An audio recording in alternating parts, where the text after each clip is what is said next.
What's up, world? It's your girl, Tamika Georgia Me Harper. Whenever I'm on Clubhouse, I'm looking for Iron Sharpens Iron with my man, Poetic Black and Written in Pain.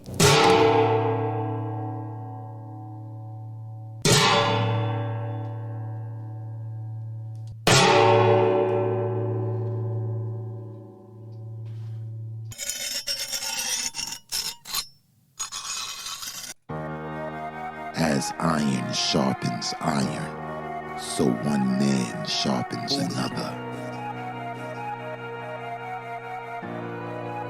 The story. I thought it was a good story. I just felt like it was parts of the story that lagged a little bit for me.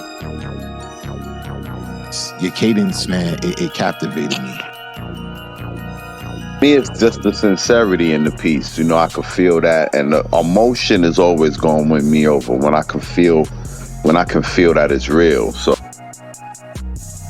it was one of those pieces that, you know, where you're waking people up. You know what I'm saying? Bringing awareness. It was an awareness poem, and I really dug it, and I really dug the message behind it. Thank y'all very much. I really appreciate it. I appreciate the space. Are you ready to enter the dojo? Here, iron, Sharpeth, iron.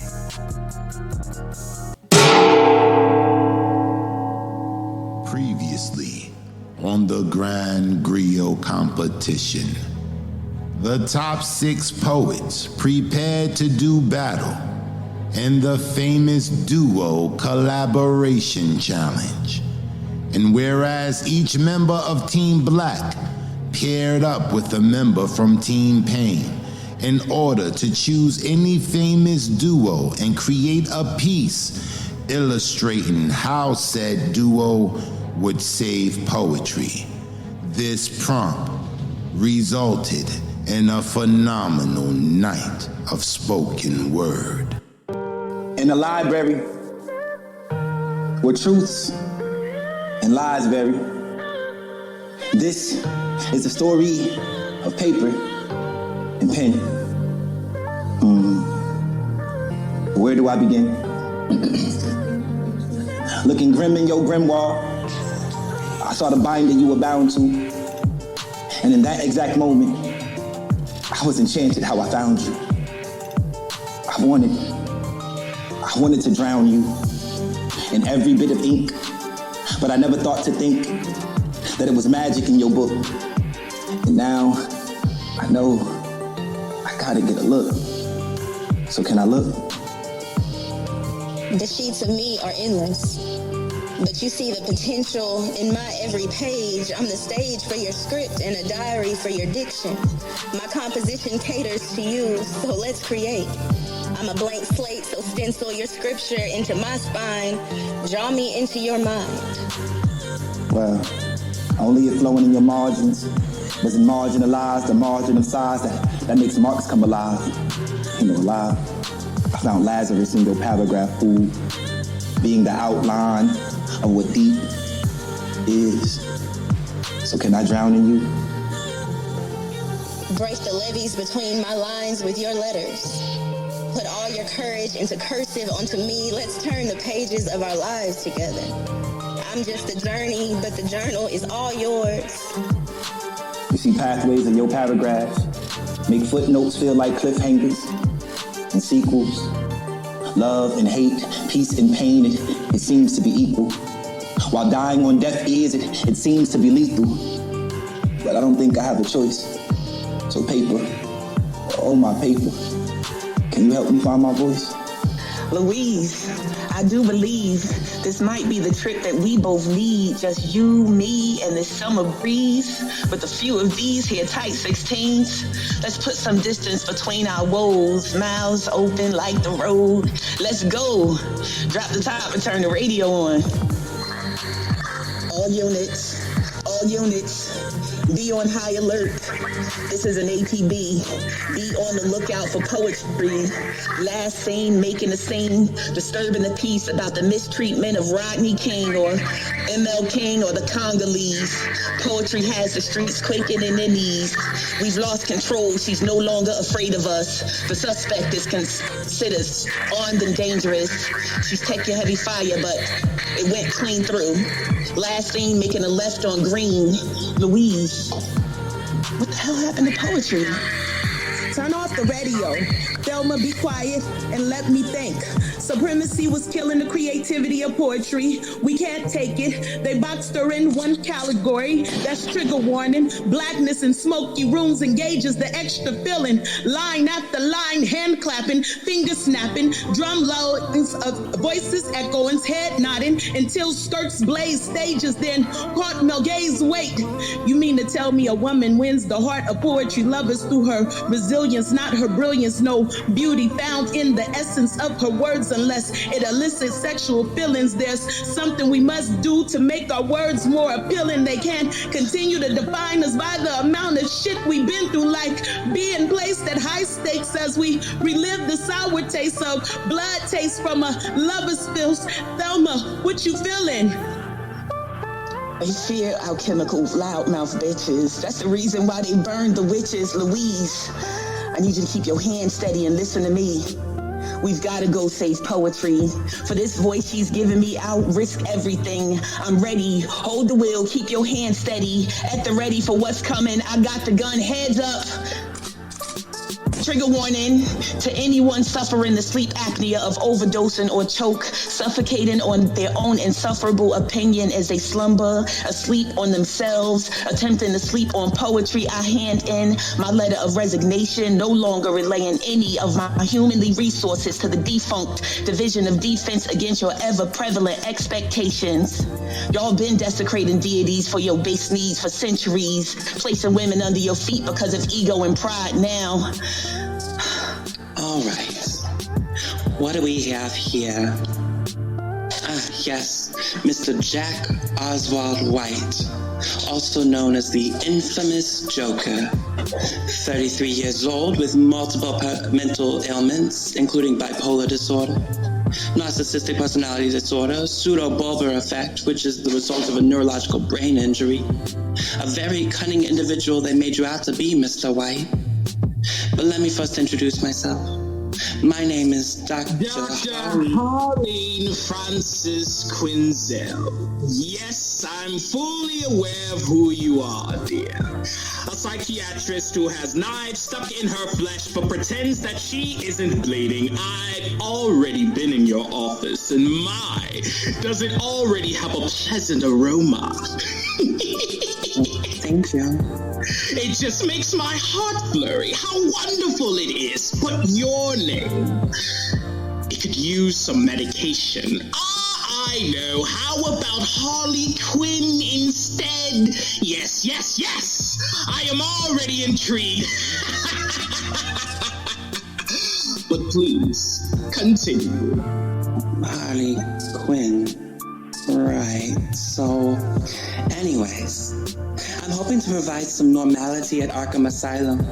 Right. I've already studied your gestures for the past few months now, and I've already got a line of appointments set up for you to treat your ailments. But before we get into that, though, how are you feeling? Feeling? I'm feeling like an Iron Maiden, Harley. The spikes inside my chest are so cold. Love doesn't live there anymore. And these ailments, disabilities, and traumas, all these boring words that you conjure up here, is just an uppercut to my chin. Reminds me of fucking Batman. Well, unless... if you want, we could create a little taste of heaven and hell in here. Sure, let's get to burning. I honestly must say, Mr. White, that trauma bomb that went off the night of your arrest in Gotham, it had me handcuffed to the screams. A performance it truly was to witness, like pure poetry. Is that all poetry is nowadays, Holly? A performance? Am I a riddler that pulls others' cards to hush their faces with a red hood? Oh, please. I already know who's the real Joker here. Well, if it's deeper than that, then why don't you enlighten me? Oh, sure. It's still a wonder to see the great Jack Oswald White smiling and laughing instead of whining and protest like the rest of the world does. But I have no doubts about the progression of your aggression, especially when looking around the asylum and noticing your competitive edge to write Batman's end before he writes the end of you. Quite like how he's poetically written the end for others. Quite the double-edged pen, aren't we, Harley? See, you have to ask yourself, what is poetry? Do you think a rich man pretending that Gotham is a kindergarten to be poetic? Knocking building blocks down and swinging on Walmart ropes just to check out of his pusillanimous acts that hold no accountability?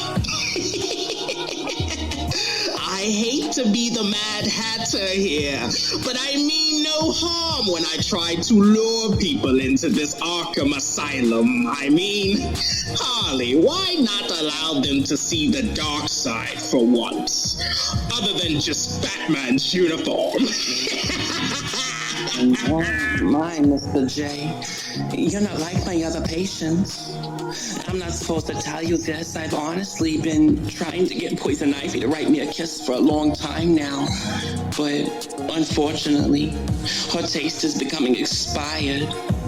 And then there's the Catwoman who always talks about Batman and how much she hates your poems. She thinks you're a total psychotic mess who needs to shut up. But the funny thing is that she doesn't even really know who you are. And then there's the special sweet treat that you and I both know has been a toothache. Jim Gordon. He only wants poetry to be one way and denies any form of creativity. It's like I'm having a hard time relating to anyone that would be considered a hero of poetry. So there it is. So the blood is finally starting to run out of your mouth, Harley. See, that's where people seem to lose the mark. Everyone wants to wear a cape and be called a so-called hero of something. Just like my father. When I was a boy, I enjoyed open mic. I got to hear some of the most innovative poets that still live on today. Every time I went to an open mic, I smiled.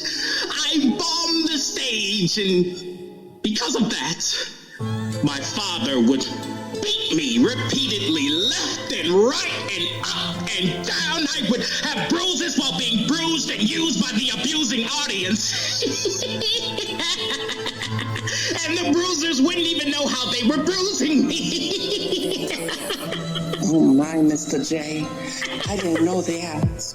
Neither does Batman. These contestants were also instructed to write a second piece going at their partners in character. The team with the highest cumulative score would face each other for a hidden incentive that will be announced tonight on Iron Sharpeth Iron. And the lowest cumulative score would battle each other to see who would stay in the competition or who will be eliminated. You ain't shit without me. What purpose does a pen have with nothing to penetrate? You can't create without my permission. If I disappear tomorrow, then what are you good for? Everything you ever stood for started with me, and if you parted from me, you'd be nothing. How would you compose without my composition?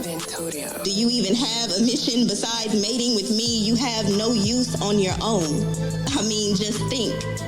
You need a piece of me to spill your own ink. No one will remember anything you write without me. You can't discount me. I'll always be superior. You could never feel my shoes or my pages. No matter how much you scribble, you still ain't scratched my surface. You could jot down Jupiter and I'd still be the sun. You could look for a better partner, but I promise you there isn't one. We go together real bad, whether you like it or not. You act like you forgot I made you everything you are. You couldn't come this far if it weren't for my existence. I know I'm paper, but don't push me. I can take away your canvas forever. I can't tell if we're better together or if I'm better off left blank, but you're pissing me off by the paragraph. You're only useful on my behalf, so don't forget, no matter how sincere you are, without me, your pen still ain't shit. They said I had to go to war, so I chose words and rhymes. It's war.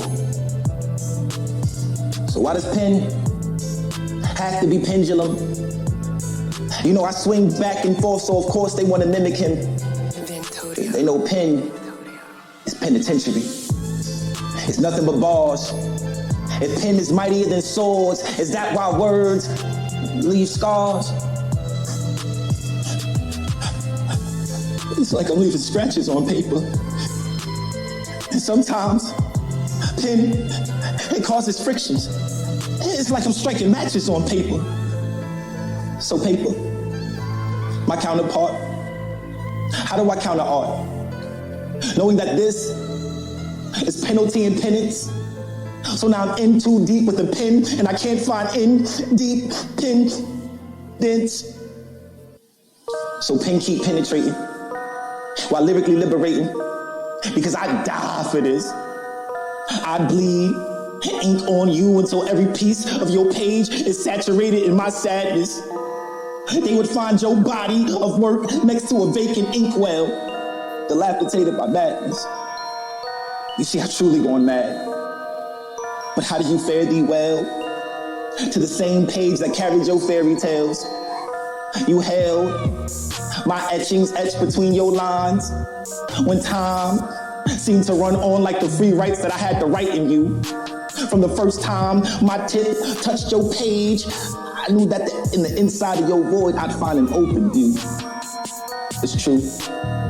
It's easy to see, because I am you and you are me. We might not be cut from the same cloth, but if I'm a pencil and you're the paper, then we cut from the same tree. From the wish a nigga woods, from the forest of no fucks given.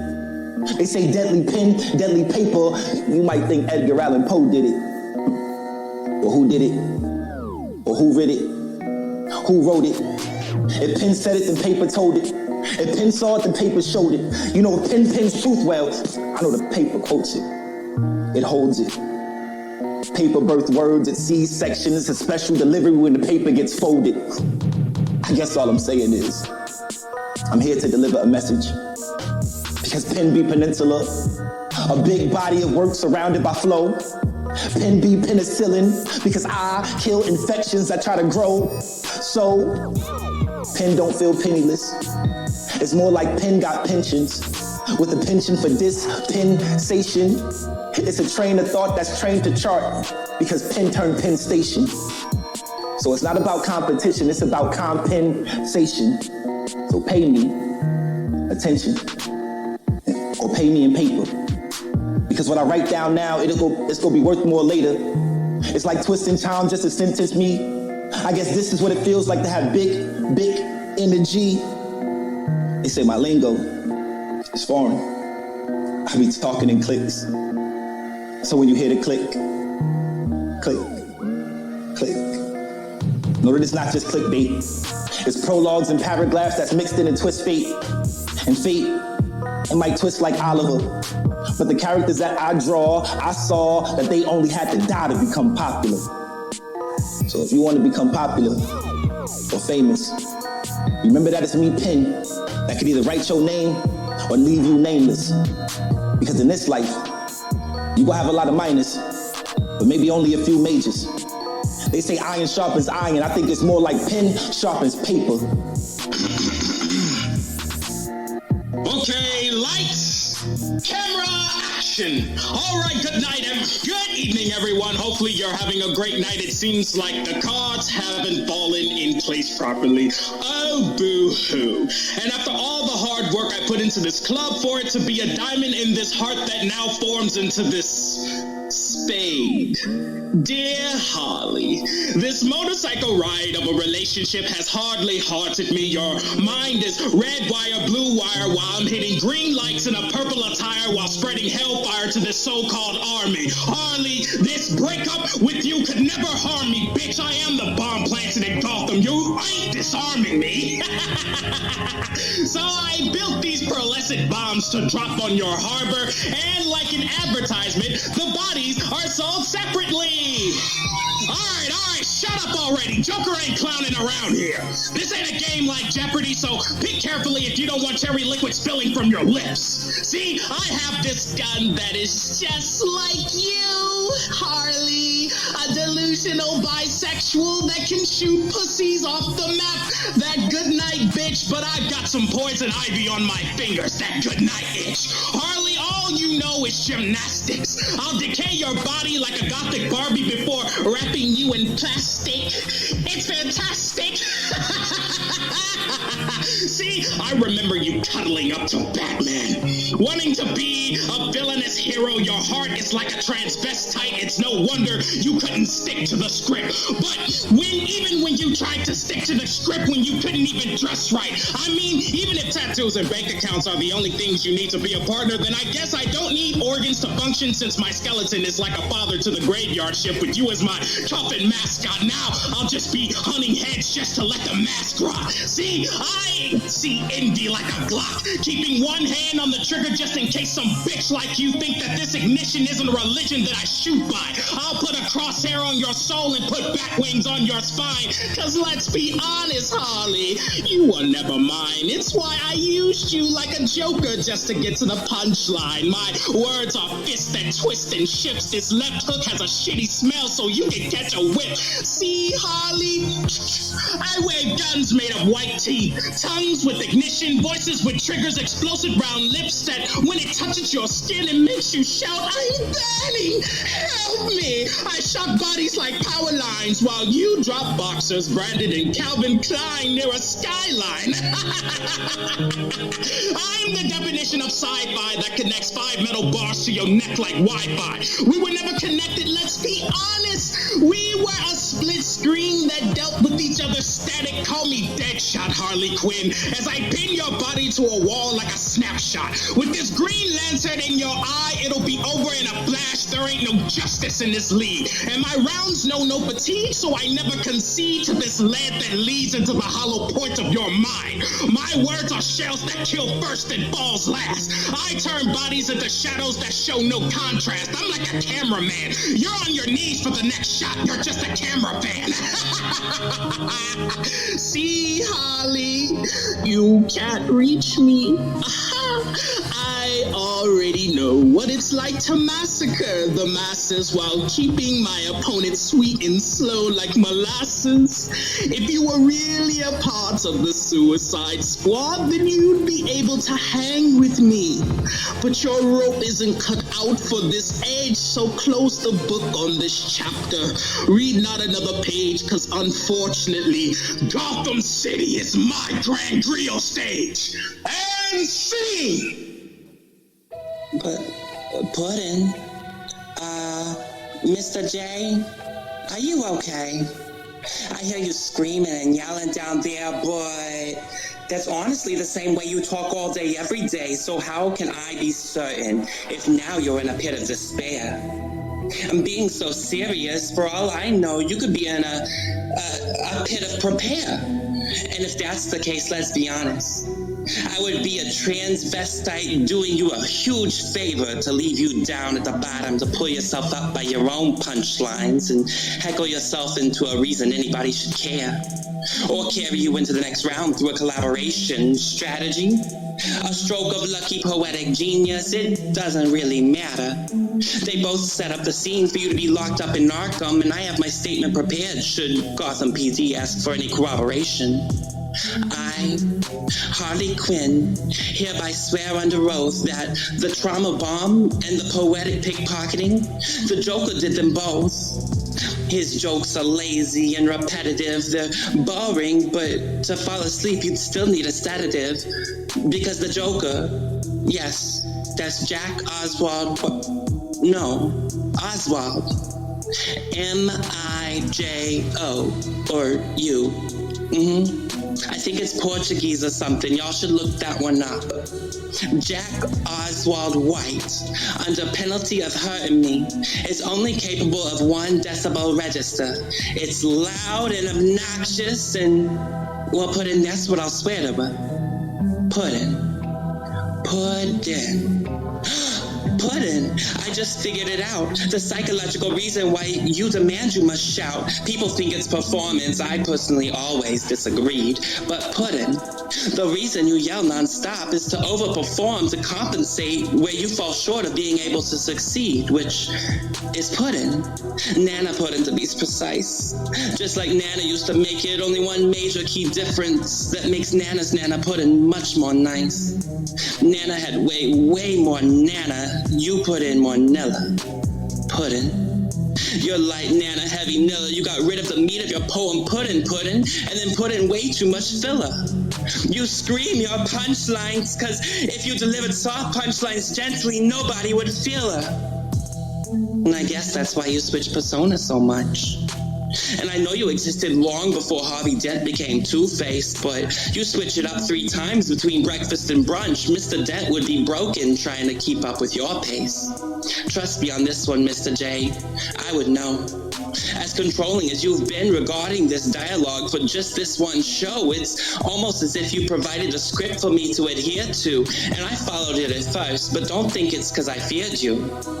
It's because I have more important things on my agenda, like planning my rise to my own power while I simultaneously injure, and I think you underestimate my ability to control both our fate, hiding subtle jabs and lines you write me to deliver. Can't believe you thought I'd be a forgiver. You're lucky I kept you and your psychotic rant on track.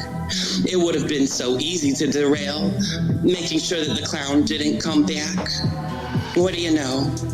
All the study in your goofy ass turned out useful. Ain't that a riot? All your screaming has been purely psychosomatic. Now lay down on this couch, psycho, so my friend Bat can remind you what it means to stay quiet. I hereby prescribe you aggressive aggression diet, but just to be certain you got the right dosage, I'm going to require you abstain from spoken word and poetry while you try it. But don't worry, Mr. J.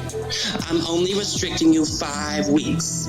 But I'll be sure to collect the spoken word Legion of Poetic Doom belt passed down from Sister Luthor. Oops. I forgot spoiler alerts go before giving sneak peeks.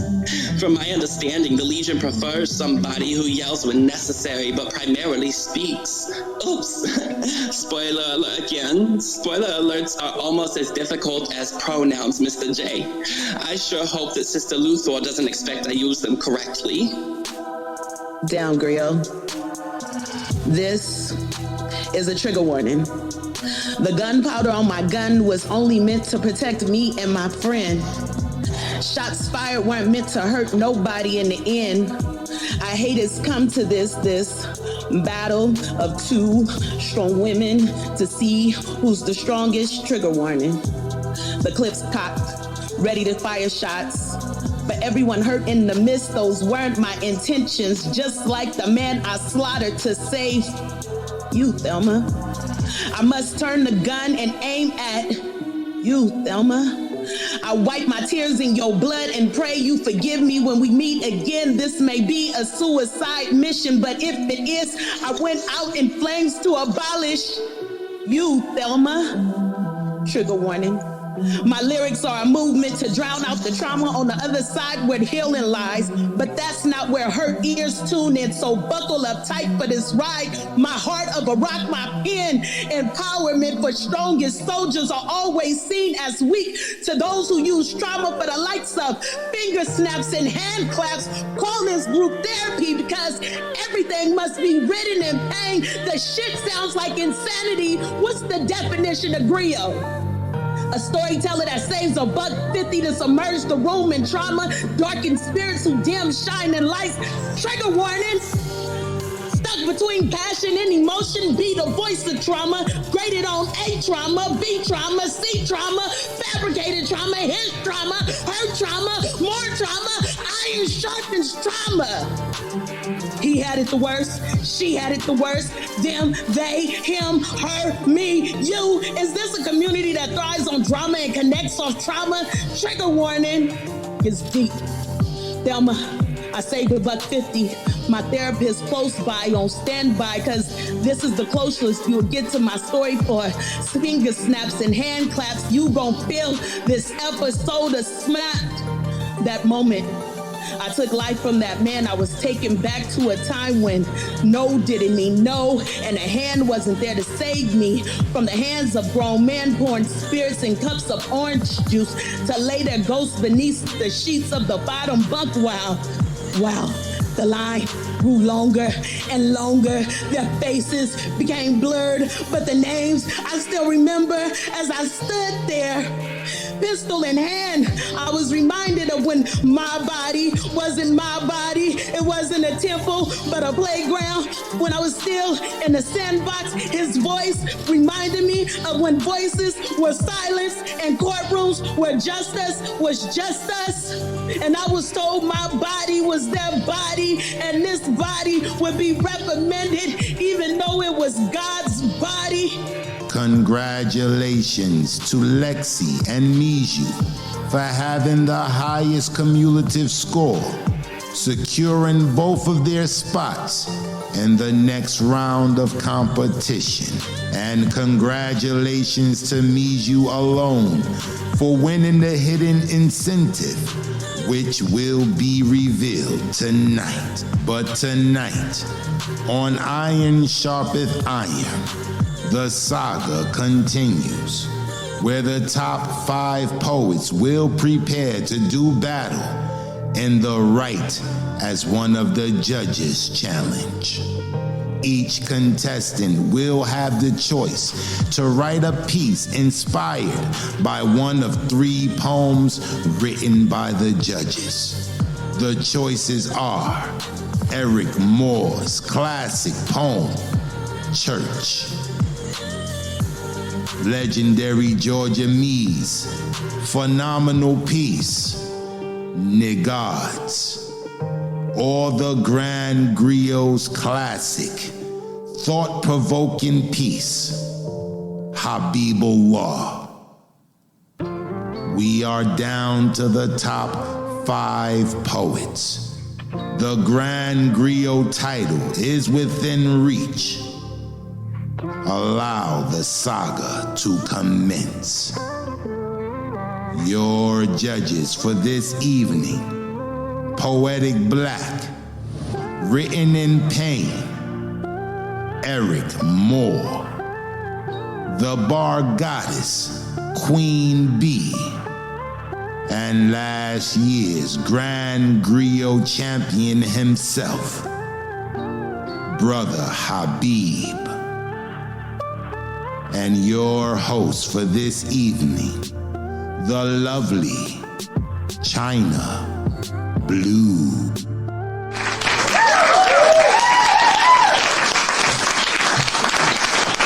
All right. Okay, real quick. There's been some changes in the personnel. We had some emergencies tonight, so we got some people to fill in. So it's gonna go a little bit different tonight. Let me just preface this real quick. Hosting the event tonight will be the lovely Lyrical Movements. Our judges You know, two of our judges had emergencies, our brother Eric Moore and our brother Habib. They couldn't make it today, so we invited the Griot, Geronimo Tat, to fill in. And tonight, what will be happening is, instead of dropping the high. No, bro, hold on, bro. We could keep it regular. We got Michelle. We got 5 judges. We good. We can Okay. we could drop the high and the low. All right. So everything is usual. So yeah, it's pure poetry in the fact that none of the authors of any of the pieces tonight are here. Yeah, it's poetry in that itself. Yeah, crazy, right? But we'll have instead of Eric Moore, we'll have fill in Michelle Forbes, the lovely Michelle Forbes. Let's give her a round of applause. And our brother Geronimo Tat, he will be filling in for our brother Habib. Okay? All right. Now, let me give her a proper introduction. Hosting tonight's event is none other than the First Lady of the Compo, the lovely Miss Lyrical Movements. Thank you. Thank you. I'm excited. I'm glad to fill in the final 5. We are at the Grand Griot competition. You know where you are. And tonight, 5 becomes 4. So you guys have to come up here and you have to act like you already won. Okay? I'm rooting for all of you. There are some heavy hitters left in this competition, and I'm super excited. Are we just gonna pull the first person, or is there any other announcements? This is no more announcements. This is you. All you right. might as well stay off mute. You know what I'm saying? That's perfectly fine. The first contestant of the night will be King Miju. Please pull Miju up to the right of the judge side. I'm excited. Let's go. I'm nervous for you guys. Miju? All right, he got okay. Welcome, King. How y'all doing? We are well. What's going on, Miju? So the piece that I'm doing tonight is inspired by Eric Moore's church, and this is called Judgment. The mic is yours.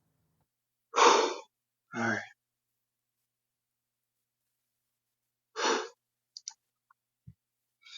Father God, I thank you for this moment. Let my ways be your ways, and my thoughts being your thoughts. You are the one and only true God. Todaraba Yeshua. Hey, thank you, Lord. Because these people, they about to experience judgment.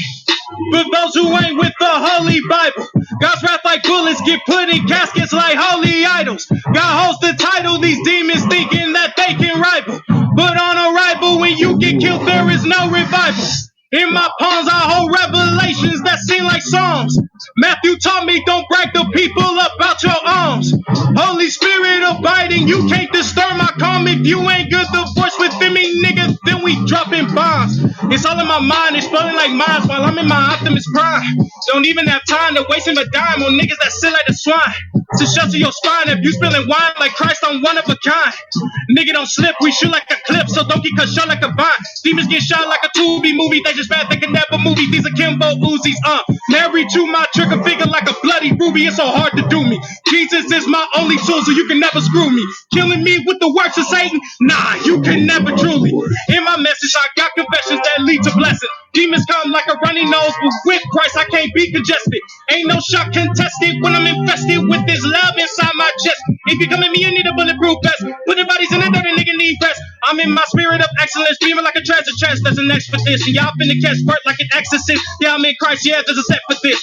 I rep holy angels, chopping like a cameraman. I'm shooting from different angles, body parts. It's an Al-Qadama, demons in different angles. I can't be disabled, I'm flipping tables. There's brotherly love, no Cain enabled, but this pain is able to reach no cable. I don't need a label, this to be fatal. This is for the kingdom that reigns in heaven. Smith and Wesson like number 11. Flesh and bones is steady shedding out these demons. They're steady driving. Come get it beheaded, cause hellfire is where you be headed. If God ain't ahead of your life, then this is where you will be beheaded. Like cheese be shredded, you will not be loved, you will only covet. You need to shove it before you become it. I will not be coming, I would just explode it with a shotgun, I blow it. Swimming over moccasins, it's so hard to mock a sin, cause I don't walk in sin. I'm a quarterback, never looking back to pocket sins. My elder sins have departed since, now I got a sense to witness that Jesus is my only providence. Always and forever. Peace.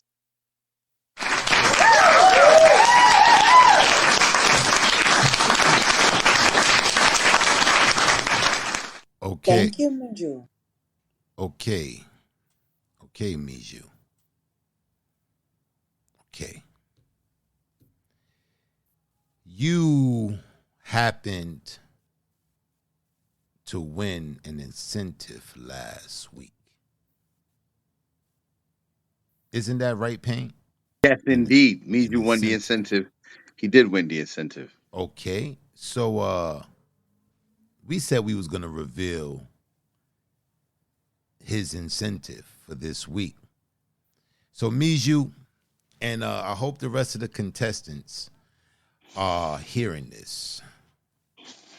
Miju, your incentive that you won last week for having the top score or beating or winning your face-off round, you got an incentive, and that incentive is you will not be scored tonight. You have immunity from being eliminated tonight. But I will say this. That piece was fire. That piece was fire. Queen B.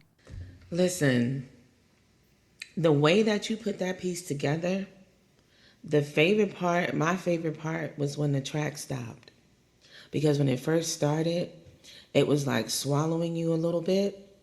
When the track stopped, everything you said, the way that you said everything that you said once the track stopped was just, it was such an ill way to close out.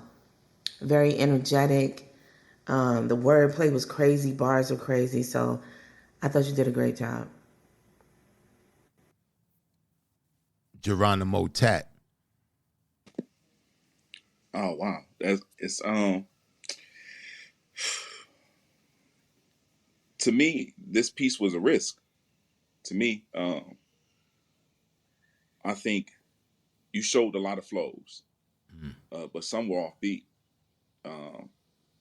And me finding the cohesiveness of the story was hard to see. So I must say, it's a good thing that you're not getting scored tonight. The lovely Michelle Forbes. I want to start by saying that I'm very familiar with the piece that that inspired this work. So I realized that because it was just you, instead of you, I thought it was creative how you changed the cadence 3 times because there were 3 poets on that particular track. So you changed the cadence 1, 2, 3, maybe even, and then at the end, I think you had yourself, and it was just a poem. I thought it was risky, as a matter of fact, because it was mostly hip hop to me. Not that hip hop and poetry aren't synonymous in that they rhyme, but even though there's an urban edge to that particular track by the original authors, there are a lot of poetic elements that make it more poetry than hip hop. So I agree that I think your immunity in this particular poem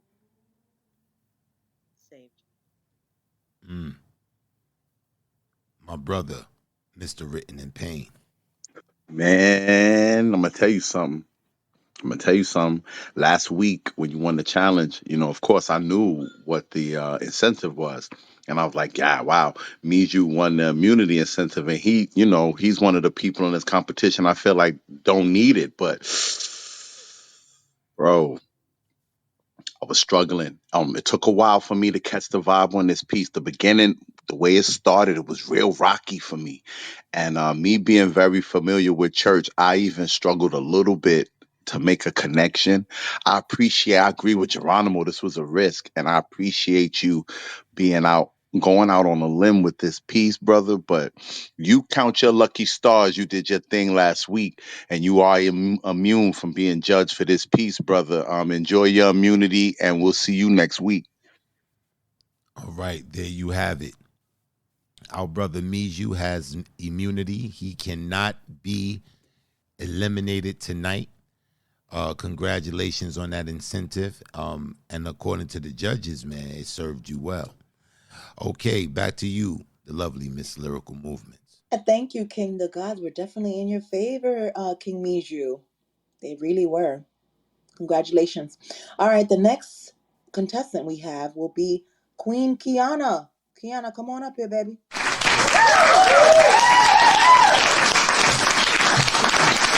I'm looking forward to you. Welcome, Queen. Hello. Hey, everybody. Hey, hey, hey. Do you have a title for your piece? I do. I chose Miss Georgia Mead's piece, Gods, and the title of mine is Mirror. Let's go, Queen. You got this. What is God then? Who and what is God? The original black man. Regardless to whom or what. If he knew the lesson or not, the black man is God. He might not be acting like one, he might not be behaving like one, but the black man is God. 100% God. What stops a black man from being God? Himself. Denial of himself. Once that man saying he ain't that to himself, then he snaps that. You don't have that right to tell that man that. Because he missed a lesson. He ain't God. You don't have that right to tell that man he ain't no God. God gotta be a black man. And that's why they demonize you. You're crucial to all culture. They can't help but criticize you. You are the closest carbon copy of the Creator. Your image is immortal because deities don't die. No one can deny your divinity but you. Do you realize your power and potential? Your presence is essential. In other words, we need you. I love how a black man can hit rock bottom and make it milestone. How y'all can break and still be backbone of your community, how you be blessing. Even though this country tries to curse you, you're gifted, but that ain't what they glamorize. They don't recognize your royalty. It's not the revolution they choose to televise, but we see you. We see your monarch and majesty. How there's music in your every movement. Ain't no beat like the pulse behind a black man's skin. No rhythm like the one that comes from your pelvis. It's poetry, how you navigate in the streets and in between sheets. Can we talk about how y'all put it down? But dick ain't the only reason black men deserve a crown. It's the spirit and the fight in you. It's the hustle and the light in you. How much of your melanin is made up of bruises we can't tell by the sight of you. From the swag in your step, our culture rests in your collarbones. Your hormones are holistic. You're audacious and artistic. Your talents are terroristic. So, of course, they see you as a threat. The outline of God is in your silhouette. So, they enslaved you. Because all along, you were the real master. How are black men not born to rule? Aren't your feet bronze and hair like wool? You find Jesus in your reflection. You embody the Most High since you were knee high. There's a biblical connection that can't be any clearer. Every black man meets God when they look in the mirror.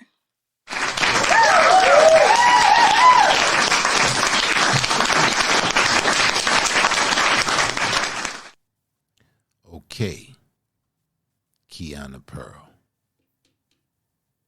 Okay. Powerful interlude.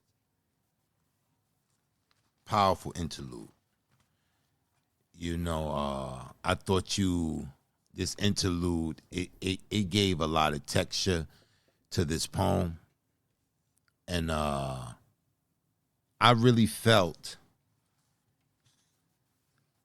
I really caught the inspiration of Georgia Me's Niggards in the powerful accolades, you know, reminiscent of that poem. We do be putting it down though. And I thought you put it down with this poem. Kiana Pearl, I'm giving you a 9.7. The bar goddess, Queen B. Kiana Pearl, I also like Poetic Black. I definitely saw the parallel between Georgia Me's poem and this poem.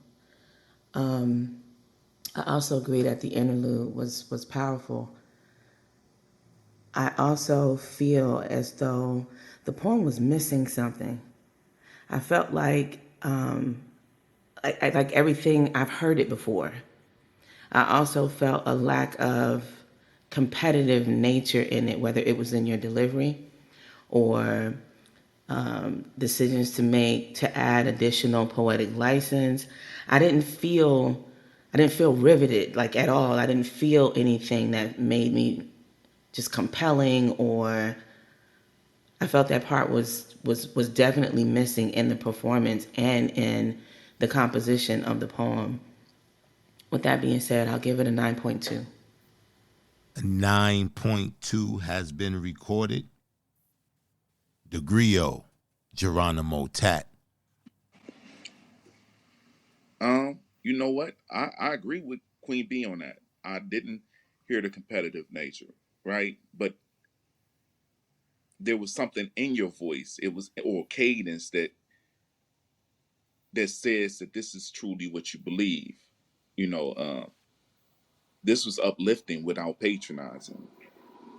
This had the spirit of Georgia Me's God. If it felt like you wanted to say this to someone, I'm going to ask you that. Did you have somebody in mind when you wrote this piece? I did actually. I thought about my brother. How much of your melanin is made of bruises? That floored me. That floored me.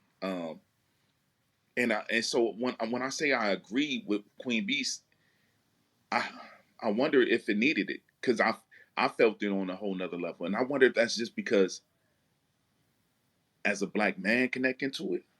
But regardless, yeah, I'm gonna follow Black with the 9.7. 9.7 has been recorded. Mr. Written in Pain. So I'm somewhere in between feeling how Geronimo felt and how Queen B felt. In terms of what Geronimo was saying, I agree completely. I felt like this is like a mantra, or this is just something I connected to as a black man. I did connect to what you were saying. And there was kind of like a tenderness in your delivery that I guess made it appealing to an extent, which is where I kind of agree with Queen B, that I felt like this piece could have used a little more passion, maybe a little more fire. I'm not going to make a comment about your competitive nature, because I know that you've been competitive in this competition, but I did feel like a lack of fire. I just maybe needed a little more intensity with this piece. So with that said, I'm gonna give you a 9.4. 9.4 has been recorded. The lovely Michelle Forbes. Um, when you started your piece, I heard your voice quivering, and I kept saying, "I wonder if she's nervous." And then, as you walked through each line, um, I started to hear you differently. The word obey comes from the Latin word obeisance, which means to worship in Latin. It's worship.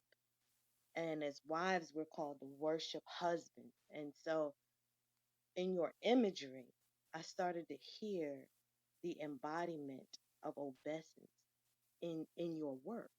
And I realized that for a woman who stood in the presence of a God, little g, it is humbling when it's not somebody who's professing that they are God, but walking in the embodiment of God bodiness. And so that humility to me was natural. And and that line, I love how a black man can hit rock bottom and make it a milestone. Come on, sis. Listen, I I think it's a 9.7 at the very least. I love it. I love it. 9.7 has been recorded. Thank you, Kiana Pearl. We'll be dropping the high, dropping the low. We'll let you know by the end of the evening what's your standings in the competition. Back to you, Miss Lyrical Move. Well done, Queen. Well done. Now, next on mic is King Sincere.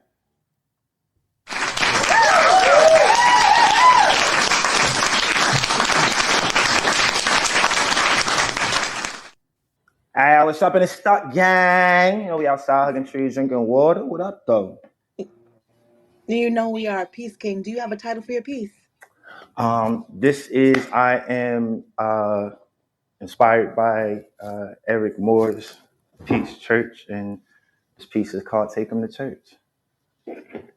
Let's go. We with you. I'm going to pray for you. And I want you to hold on to God's unchanging hand because He helped Joshua fight the battle of Jericho. Yes. He helped Daniel get out the lion's den. He helped Hillary get off the island. Lord, I want to talk to you now. Hold up. I'm about to take him to church. Do you believe in the Lord? Well, I'm the Lord because I look down like, get up. Whew. Oh, I can feel it in my spirit. So I give him pieces of my past. I'm a pastor. The patience of waiting is in mass. So I'm the master. And I eat the food for thought from the tree of life slow. But I'm a faster because I fast. I feast on features until it feels like the Last Supper. So tell me if my past suffers. Because if you leave me unleavened, I'd still rise in the form of a body of work, being crucified by calligraphy, but the body don't hurt. So I turn script writing into scripture. Now, don't these chapters feel like church? They want to know how many chapters are in my verse. Well, I'm versatile. I'm versing vowels, universally adverse to how reversing sounds. How does reversing sound? I guess being diverse is how dying works. Buried in beliefs when the sections are dirt. Living words on dead paper. I guess reading is how resurrections work. They say it's all about the light, but it's darkness in the views. They say choose, honor thy mother, thy father. Well, thank you, Maya Angelou, and thank you, Langston Hughes. My two parents of poetry, poeting poetically while preaching out properly. Who said you can't find God in the word, especially when poetry sounds like prophecy. So come with me to church. Come with me to a place where grammar sounds like gospel and God spells the spelling of speech, Why does spelling sound like magic? Because it's abracadabra when I preach. See, I preach so you can find it. It's all about the timing to find him. So I write gold, frankincense, and myrrh so I can bind him. I want to bind him to me, myself, and I. So am I magi or the three wise men? You know, wise men. They say wisdom comes like water. It flows through tributaries to pay tribute. So I pay tribute because tribute is trying beauty. It takes a few strings of emotions to tie in beauty. So I talked to the preacher's wife on the last Sunday about the passion of Christ. That's how I tie in movies. I mean, you can check my rhythm. I make metaphors take motion. I turn exercise into an exorcism. You know I'm right. I stretch my mind. Pilates feel like a poltergeist. I guess I'm omen. I put my ohms in every tone, and they want to stop me. That's until I say Omne Domne Spiritu Sancte. See, I've been sanctified and sanctioned to sanctuary, but this is home for us. Heaven is in my mind between my temples. I'm sanctimonious, so I hope for trust. They said the last will be first. So if you lost, you could be found if you just come with me to church. Now come with me to church. I'll be the apostle, becoming baptized in ink, and you can see how pen turned Pentecostal, but it might be healthy to be heathen, because I could colonize every word to rise and then give you poetry to believe in. So do you believe? Do you believe in what you heard? Do you believe that church is an open mic and that poet only mission is to deliver the word? Like word. So can I take you to church? Can I take you to a place where paying your tithings and offerings and snacks? How about that? You see, I love the Lord. You understand what I'm saying? I love the Lord. And if loving the Lord is wrong, I don't want to be right. Sincerely yours. Peace.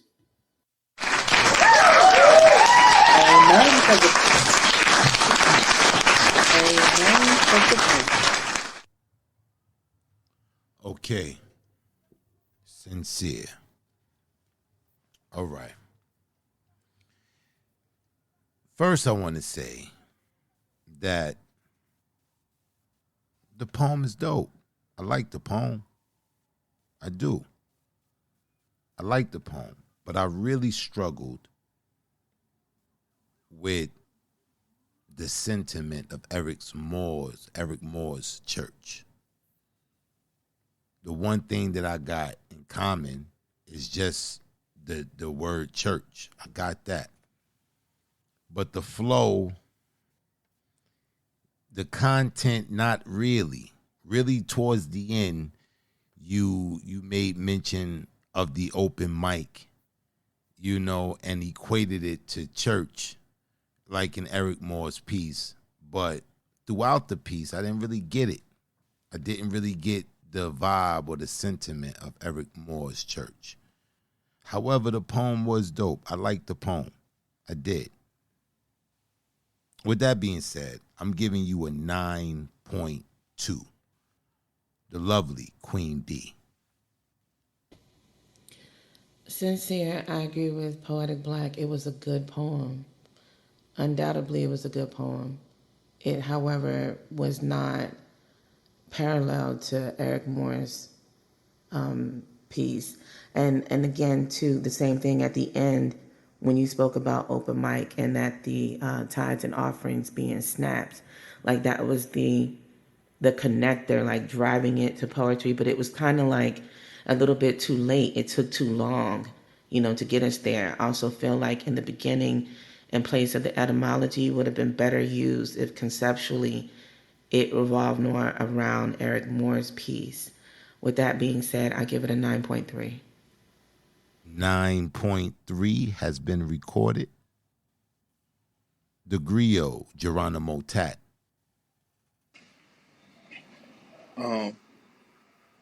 I like how you, throughout the entire piece, you swinging us from line to line, as you do with wordplay. You are a master manipulator of words. That's the magician and wizard in you, or the magi. And then you remind us of what it means to be Christ's mind, uh, which a lot of people, I know a lot of people say that's the summary of what it really is. So I like how you presented that, bro. I do. I wasn't sure how it was connecting to the Eric Moore piece. Like, I know with the church and the open mic being church, but it was definitely, you was hitting on so many spiritual aspects of, hell, it was majority of Christianity in that one piece. And I would have liked to see you take a risk with it. But with that all being said, I would say I'm gonna give you a 9.4. 9.4 has been recorded. The lovely Michelle Forbes. Sincere. First of all, I enjoyed the intro and the outro. The audio, I thought it was hilarious. I was laughing over here. I can't remember what movie that was from, but I'm not really a Coming to movie person. America. I listen. I feel so ashamed. But I was like, oh my God, this is hilarious. I know I heard this before. So, but I enjoyed that so much. However, um, when you slid into it and you said, I'm about to take them to church, and then you started your piece almost in a sermonic delivery, and then you dropped that persona. I think it kind of changed. Like, there was a personification from the first person, so I understood where you were going, how you were actually making this situation the church, because you're on the mic and you were um breaking it down. Your wordplay was so prolific, as Geronimo said. But I just, that one little piece, like when you slid in as a pastor or a preacher, and then somehow your delivery, that part of you got lost. You didn't stay in character. You kind of just left that there. Like, just, I'll hang this here and just go to Sincere now. Like, you switched characters so abruptly, and there was no smooth transition in there from how you went from pastor to speaker to poet. You just kind of moved into some other type of persona. So, um, I'm I'm gonna score you at a 9.2. I did enjoy the piece. 9.2 has been recorded. Mr. Written in Pain. I thought this was a well written piece. Um, I don't expect anything less from Sincere. However, I struggle. I wouldn't have known listening to this piece. I wouldn't have known that this piece was inspired by Emo's Church. I'm very familiar with that piece, and it wasn't until you made reference to the open mic that I was able to understand that that was kind of where you were kind of making a connection. But I agree with B. It was a little too late. It was too late in the piece for it to kind of to try to make that connection then. And I really, when you started off, I I kind of saw where you were going with it, and I saw where you had an opportunity to kind of take that same sentiment as E. Moore's Church and kind of modify it or do your own thing with it. And I just struggled to kind of keep it um, in in in line with what the inspiration was. So it's a 9 for me. A 9 has been recorded.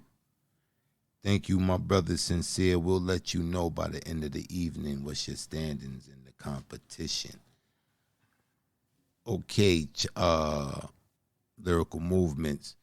We're going to take a quick intermission break. I thought so. Okay, I'm with you. All right, so we'll be back after these messages. From the creatives who brought you social events such as the Kings of Spades and Lords of the Board. From the creatives who brought you poetry competitions such as Poetic Idol and the Grand Griot competition. The Composition Entertainment has always sought to build community, provide platforms for the aspiring artists and established artists alike in order to bring poetry to the forefront. Is now ready to release its long-awaited poetry play series, Audio Broadway. On Father's Day, June 16th, 8 p.m. Eastern Standard Time, the Composition Entertainment will release its audio play, Daddy. Y'all may as well come home with me. Maybe it helps me out of this mess. Daddy ain't much for listening to excuses about his lumber. See, my daddy, a shoemaker, fine one too. In fact, he was the first colored man in these parts to have his own business. People come from every which way for a pair of my daddy's shoes. Experience the tale of a proud shoemaker's son, Cole, as he navigates his becoming in a racist, segregated town in Florida. See, come Tuesday, my mama gonna be telling Daddy she fixing to make a list of everything we need up in the house, which would include all the fixing she needed for her pie delivery service. So come time Friday evening, my mama have my sisters and little cousins them delivering her pies all through the place. Striving to be the man his daddy raised, Cole deals with the burden of being black, proud, and determined in America, circa 1920. How you doing, son? That's Mr. Fagan. He don't care much for my kind if you get my meat. Hey there, sir. That man ain't never cared for me much. His daughters used to call me a well-to-do colored boy, but then go run the paw whenever I made fun of they toe-up shoes. It was funny for a while till Paul put my sister's treehouse on fire. He looking at me from under that hat like the devil done told him today my judgment day. Tune in Sunday, June 16th, and experience the audio stage play, Daddy, for one night only, under its newly released poetry series, Audio Broadway. Let the show begin. Now, you see that? Over the shop door. Those are the 3 rules to the shop, but it's also the 3 rules my daddy lives by. Respect me. Respect my place. And if you break anything, somebody gonna have to pay.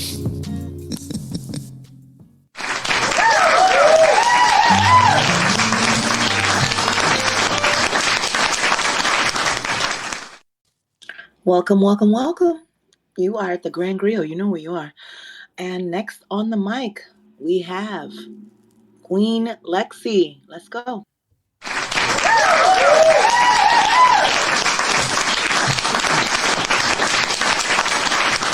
I'm excited. Welcome, Queen. Do you have a title for your piece? How y'all doing? I don't know if y'all can hear me. I keep getting red bar over here. It's okay. The app be apping, but we can hear you right now. What's the title of your piece? I chose Georgia Mee's piece, and the title of my piece is God King. Let's go, Queen. The floor is yours. Thank you. God King. That's a highly melanated man in all his ancestral glory.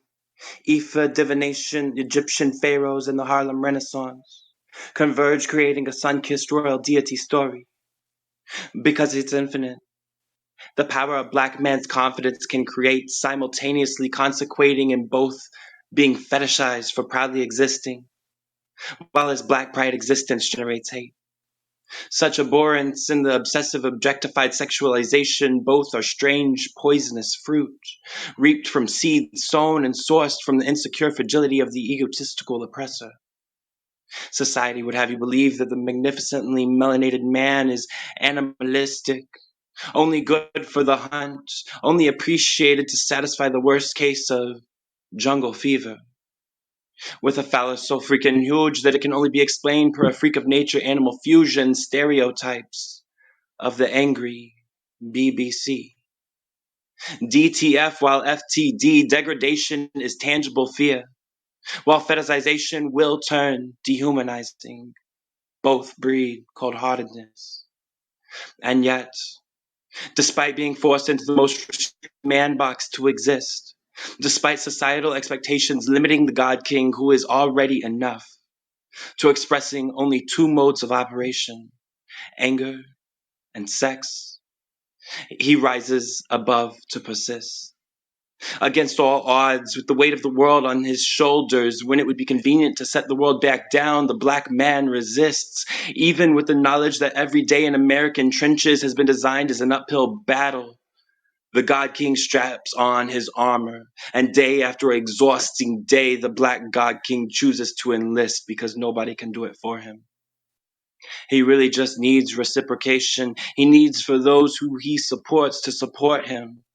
For those he adores to adore him. That's why I lay myself at his feet and offering before him. Because yes, I'm here for that BBC, that brave brother courage, that bold brother consistency, beautiful brother creativity, boisterous brother culture, breathtaking brother compassion, boss brother charisma, that blessed brother conscience. I might be a cracker, but got no need to attack ya. No, I ain't salty. Just season me where I lack her. I see you, worthy God King. I see your sacrifice. I see your success.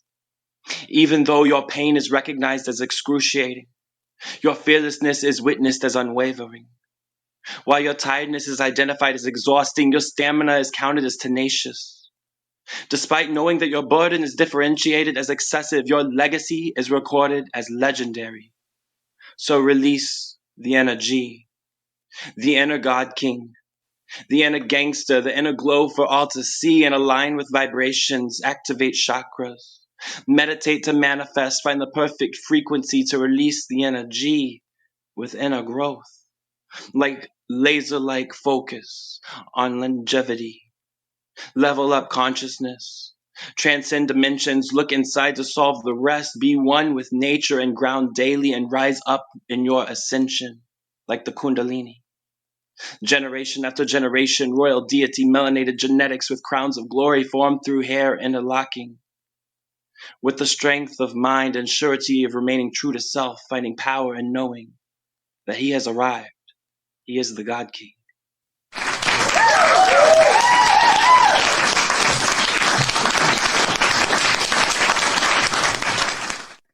Judges, what say you? Okay, Lexi. Okay, Lexi.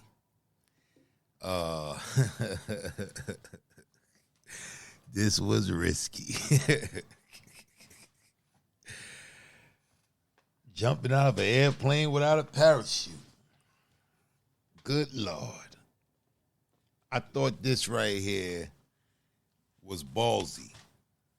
I thought this was to choose George's Me piece.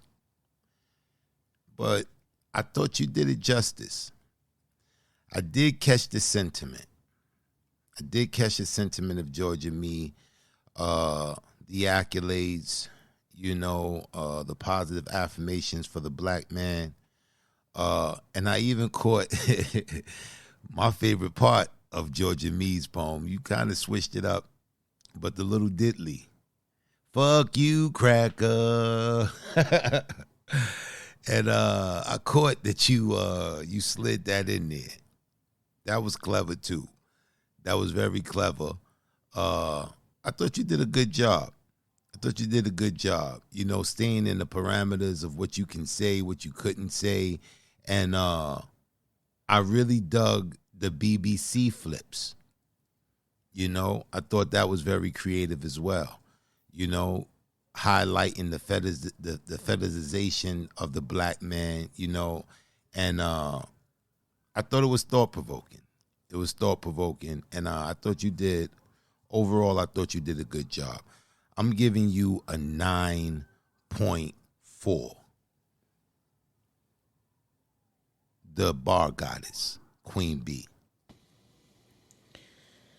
Lexi, I too felt that this was very risky. As much as you could, I felt that you respectfully rolled that line as close as you could possibly get. At the same time, I thought the sentiment was real. I too loved the acronyms of the BBC. I love how you added your own personality within this piece. I'll give it a 9.4. 9.4 has been recorded. The Griot, Geronimo Tat. I don't. Maybe I'm lost. I don't know. Like, I like the flip of the BBC, but I don't know what was the thing about British Broadcasting Corporation. But you know, I caught the joke. I caught it. yeah, Nobody else no, laughed. this was a great approach. It wasn't safe. It was smart. Uh, Especially, you know, you doubled down. You tackled another topic while echoing Georgia Me's main topic. You approached fetishism, um, and you put yourself in the midst of it. You're not above it. You're not, you know, I'm in it, but I'm in it for a different reason, right? So that sentiment was in there. And I'm being honest, this isn't the way that I would have thought that you would have went with this piece, but it came out great for me. I'm gonna give you a 9.4. 9.4 has been recorded. The lovely Michelle Forbes. I absolutely enjoyed this piece. Georgia Me is a poet who is celebrated widely. So I agree, it's risky to take widely celebrated poems and make them your own. Yet somehow you not only took the subject matter and built it up, like you literally built your subject, crafted a subject, um, and and illustrated um, illustrated something spectacular to me. I'm gonna give you a 9.5. 9.5 has been recorded. Mr. Written in Pain. Um, Looking at this prompt, looking at this challenge, um, the truth of the matter is, Lexi, I feel like you had the steepest hill to climb in trying to select not only which poem you were going to do, but how you were going to approach it. I feel like you went about picking. I feel like you went the most difficult route. I feel like you looked at the three doors in front of you and you took the door that was going to have the most difficulty. I respect that. I also respect how you went about you in the spaces you could dance in this piece. You danced. I dug the acronym, and I do appreciate how you took a very well-known piece and you kind of tailor made it your own. I also feel like thus far tonight, you did the best job of completing the task that we asked. So I'm going to give you a 9.6. 9.6 has been recorded. Thank you, Lexi. We will let you know by the end of the evening what's your standings in the competition.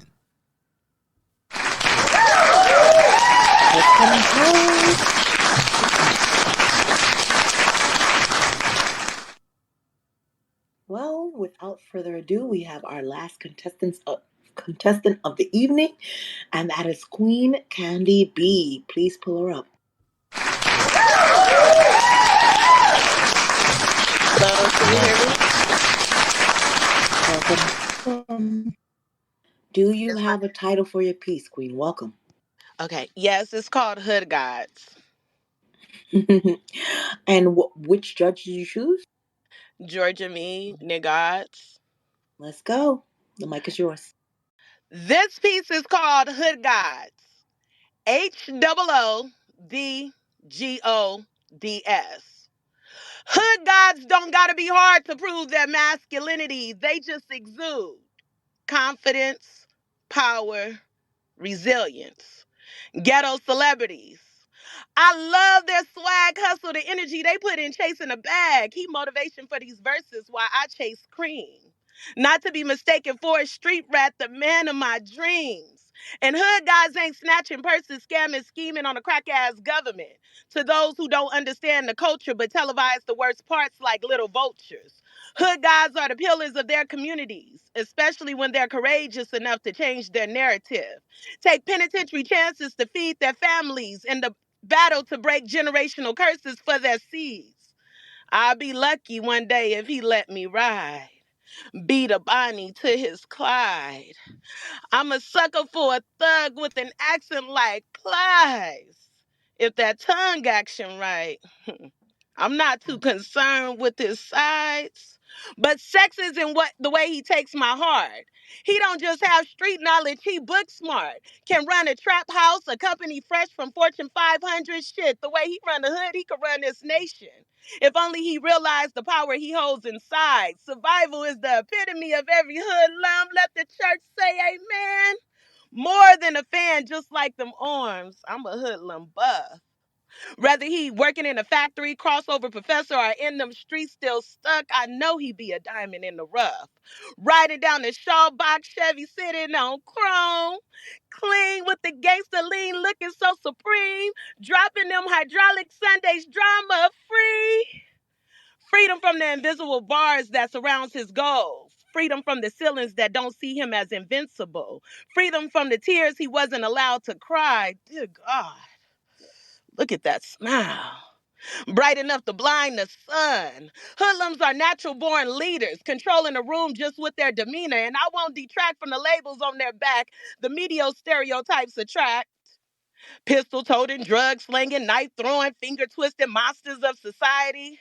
But they just products of their environment with lack of resources. Some sticking to the street code. Gotta get this money. It may be dangerous. Gotta feed my family. So if there's no opportunity, I'm taking it. They not all fools, just a few, the ones that pay dues, shit you don't see on the news. And I ain't here to preach, just to teach. To my hood guys throwing up C's brew rag to the left, old school cake Swiss with the fat blue laces. Crip walking fast, talking too cool for school. My B-dogs from the wood to them fig babies, send a bitch hit a lick, make sure your pocket's thick. My hood guys upstate behind them walls, still fighting the case, learning from their immature mistakes, praying to see the other side of daylight one day. If no one ever took the time to tell you the power of God you exude, they don't want you to see the God in you, so stop the bullshit. And although this epidemic follows several races, my concentration is the blacks it attacks. Them pussy ass crackers want you to loot because you're stronger together than anything you've been through, including gang banging's invisible news. The power and unity, if you just call the truth, can beat any white man's army, but it starts with you. Hood gods.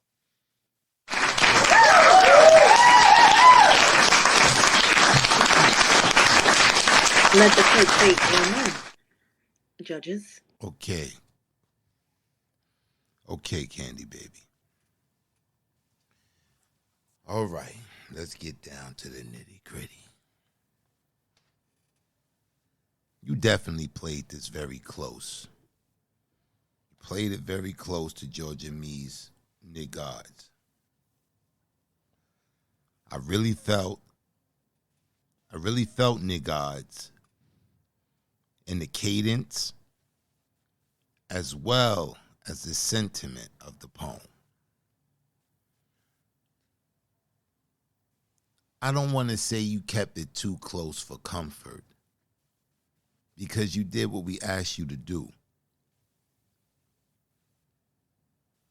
this was a rough piece as far as, the challenge of picking Georgia Me.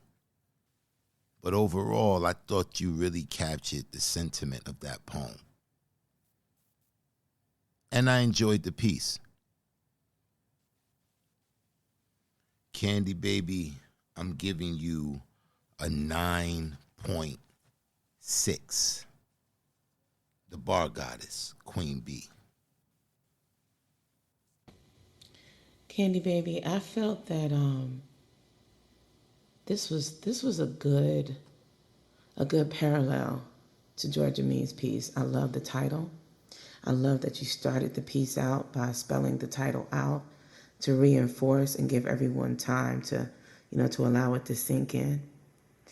I will say what Black didn't say. I do feel like you kept it a little too close. But I will also say, like he said, it was the assignment. With that being said, I will give it a 9.4. 9.4 has been recorded.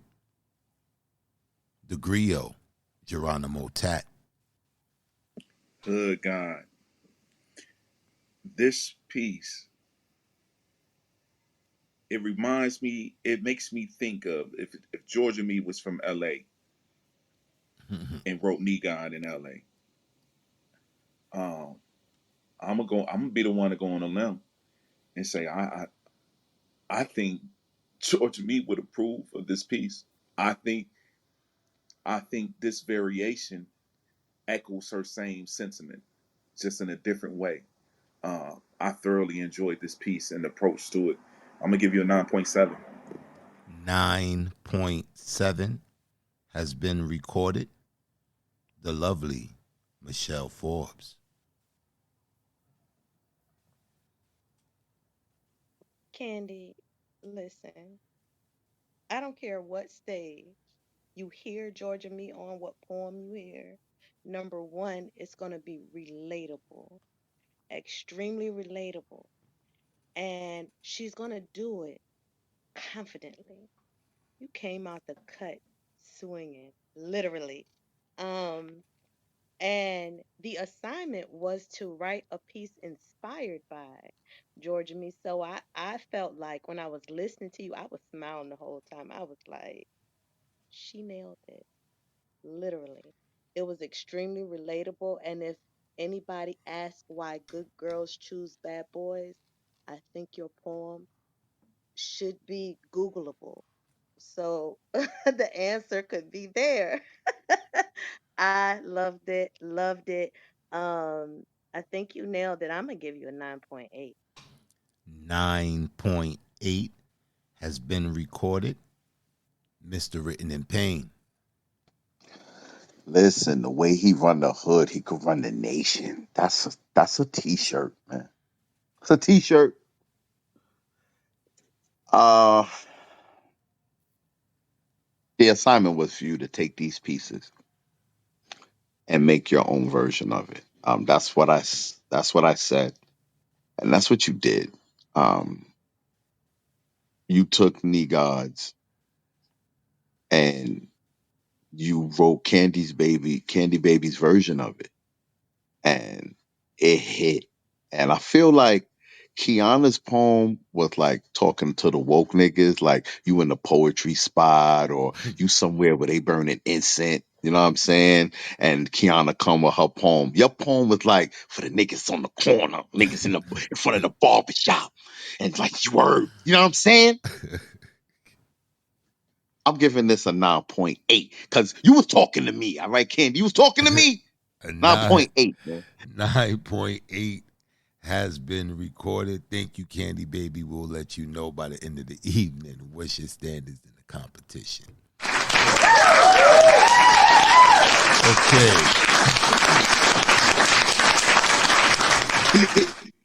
What we're gonna do is we're gonna take a brief intermission while I tally up these scores. But we do have some announcements. As you guys can see at the top of the house, I put up the link for tomorrow's show. My brother Payne and myself, We're and some other cast members, some surprise guest cast members that you guys may know. We're gonna come out for Father's Day, and we're gonna put on a stage play, an audio stage play, Daddy. from our long-awaited release of our audio play series, Audio Broadway. This will be the first installment of this new venture that we're venturing on. So we decided to put it on for you guys. You guys know from last year, from the Grand Griot, we did the Black Pain Experience around that same time during the Grand Griot. You know, as our way of giving back. You guys been giving poetry all for the last 2 months. You guys been giving poetry, doing your thing. So we wanted to put this thing on for you guys. Y'all can sit back and enjoy some. So if you're not doing anything on Father's Day, tomorrow, 8 p.m. Eastern Standard Time, in the House of Spoken Soul Sessions, we'll be putting on that Audio Broadway first installment, Daddy.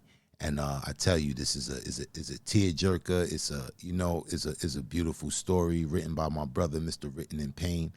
And I can't wait to present it to you guys, man. I hope you guys really enjoy it. So that's the link up at the top of the house. If you want to go there and RSVP, you can. But we'll be here tomorrow night on Father's Day. Shout out to all the fathers. And Sunday, we're off from How Many Mics. If you guys know, we did that finale episode, DMX, Hell is Hot. You know, it's dark and hell is hot. That was a dope show. If you guys haven't heard that show, the remix will be coming out shortly over there on Without Warning Radio. But we're going to do a brief intermission, and we'll be back after these messages. You all right, bro? Are you gonna make it back from the intermission? You can hear, man. It's a lot, brother. I've been going through a lot, brother. They working, man. They see, man, my brother. Let's go. Working my brother too hard, man. We be back. All right, we'll be back. Definitely.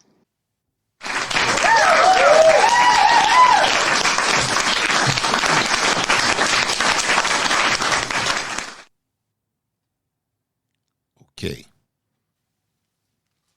The scores have been tallied.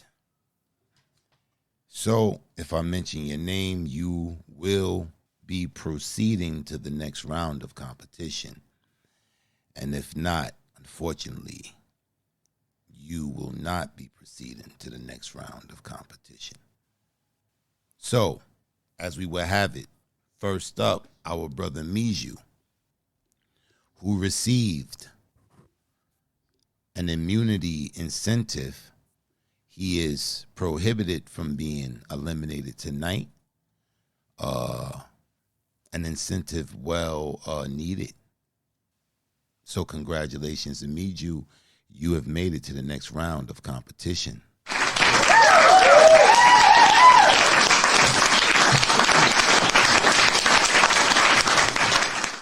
Coming in with a 28.3. Congratulations to Lexi. You made it to the next round of competition.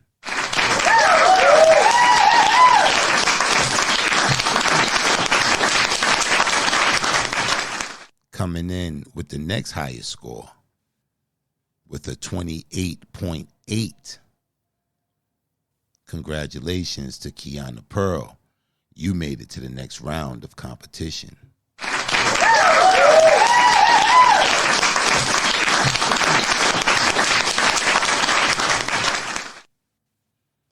And coming in with the highest score of the evening of a 29.1.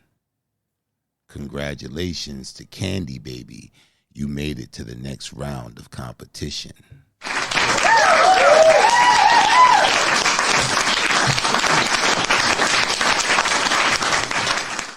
And unfortunately, coming in with a cumulative score of a 27.7.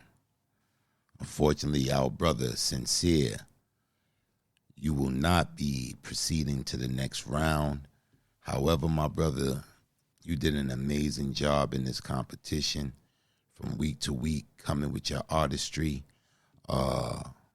This is one of those unfortunate things. It was really tight tonight. And, you know, the slightest margins of error, you know, turned out to be major. So it's unfortunate, man, because I really had you going, you know, to the top two, you know, but it is what it is. Competition is competition. But next Thursday on Breathing Through Paper, you know, we're going to come out. We're going to celebrate you, my brother, for what you contributed to this competition, for the dedication, the artistry, you know, the inspiration that you exuded throughout this competition. We want to celebrate you and show you some love, my brother. So y'all come on out next Thursday on Breathing Through Paper, where we send our brother Sincere off in style.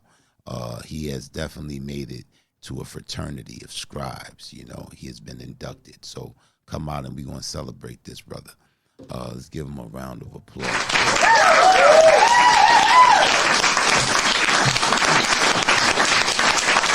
Okay, first there was 5 and now there's 4.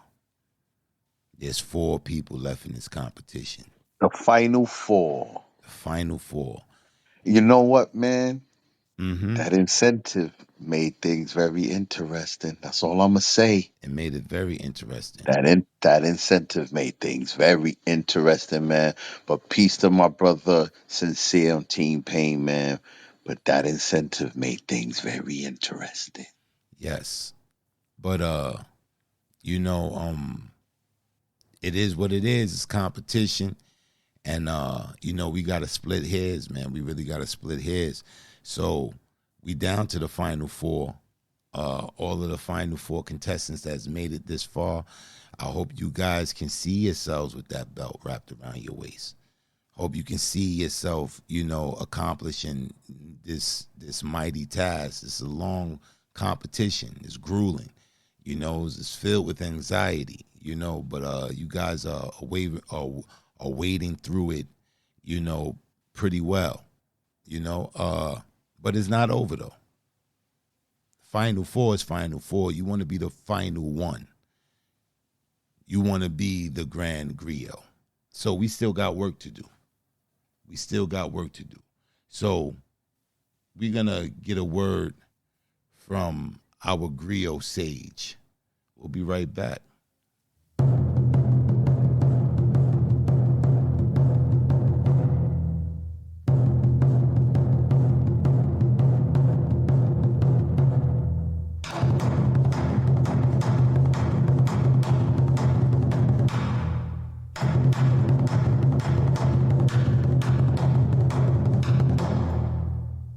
Welcome to the Grand Griot competition. This week, your challenge is to retell a classic tale. This tale can derive from either the Holy Quran, the Bible, fairy tales, or classic nursery rhymes. Your retelling must modernize the situation and language while keeping the moral of said story intact. Do this using as much creative license as possible. You will proceed to the next round. Failure to do this, and we will all tell the story of your elimination from this competition. Good luck. Asshole indeed. I wonder where he gets it from. The Griot sage, man. He be a jerk sometimes, man. His little anecdotes at the end. So there you have it. The Griot sage has spoken. Next week, you will be retelling a story.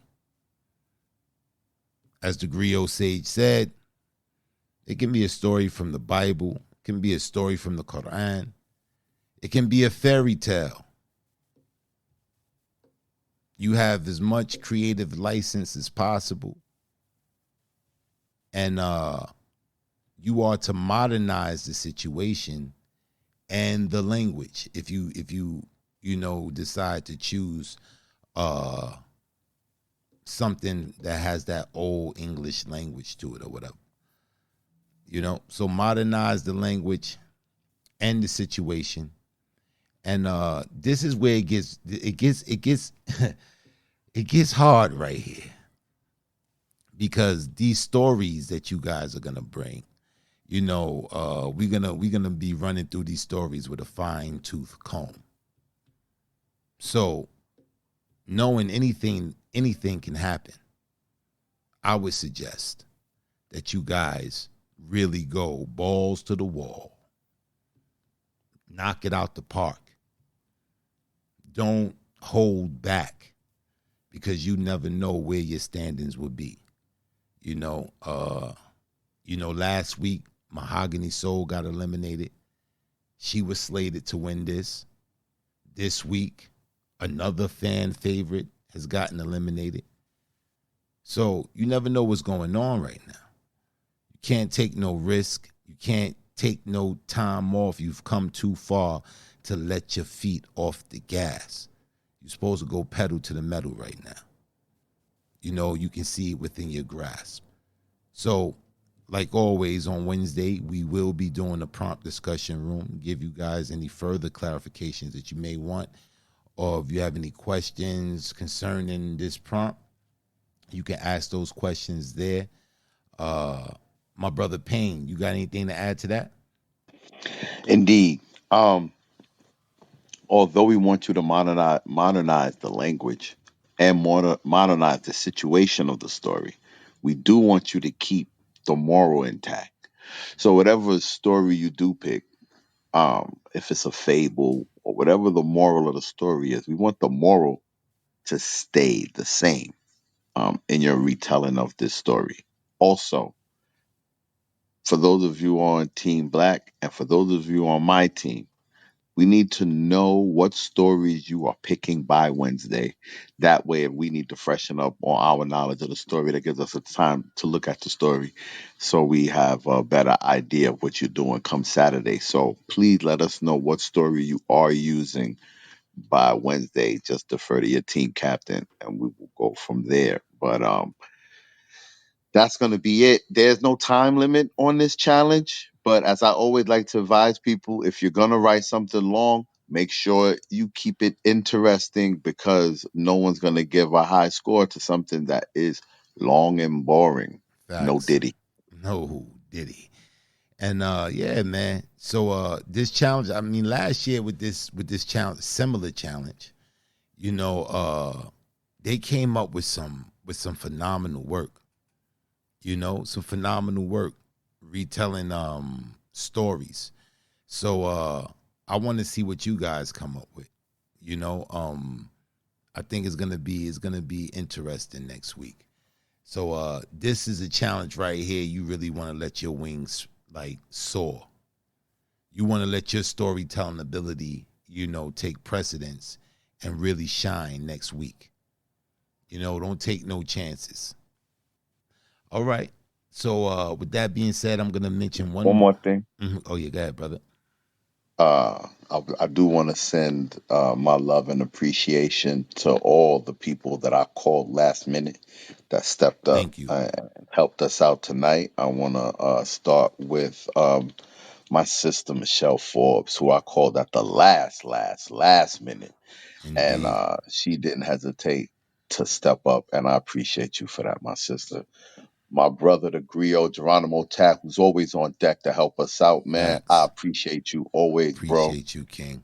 And of course, First Lady of the Combo for coming in. I know you were busy doing a bunch of things tonight and you stepped in and hosted with us. And, I always appreciate you for that. Definitely. Let's give them all a round of applause, man. We thank you guys.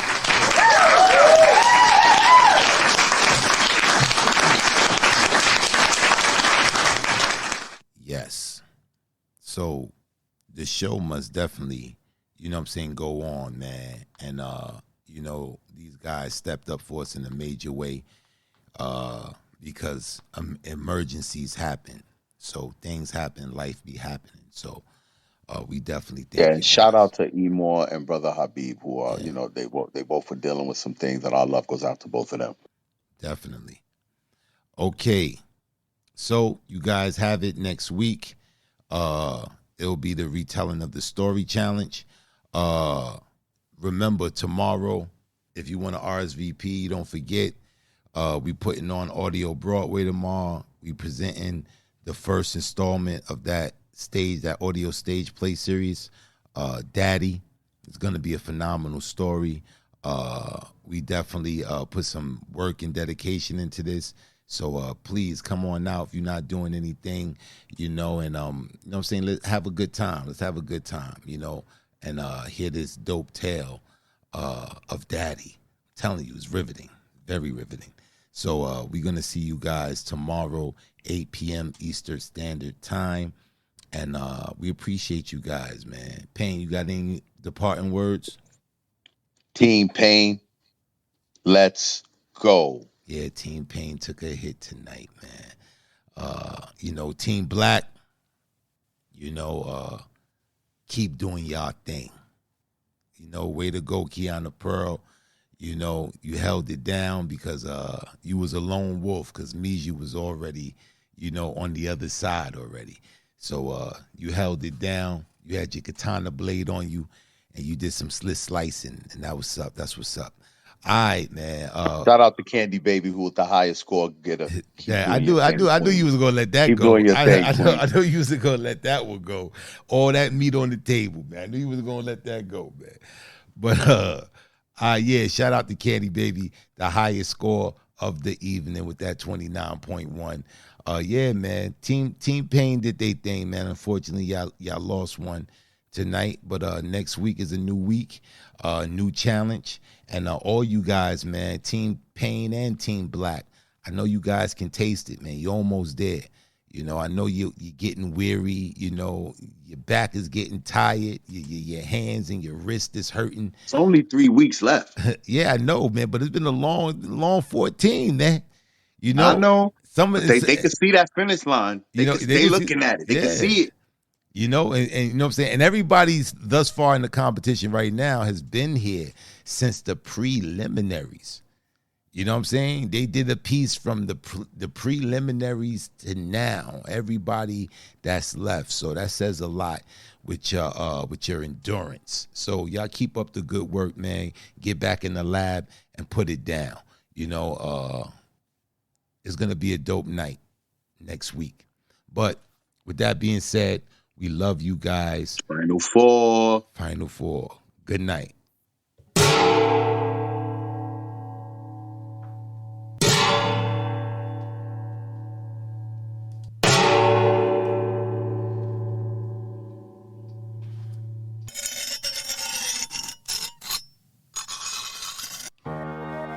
As iron sharpens iron, so one man sharpens another.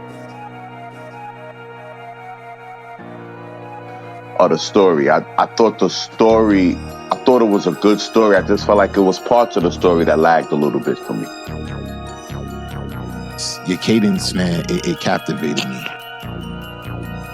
Me, it's just the sincerity in the piece. I could feel that, and the emotion is always going to win me over when I can feel that it's real. So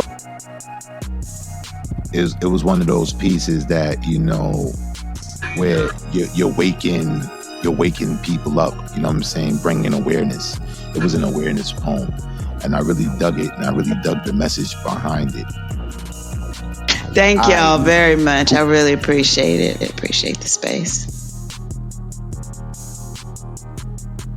Are you ready to enter the dojo? Here, iron, sharpeth iron.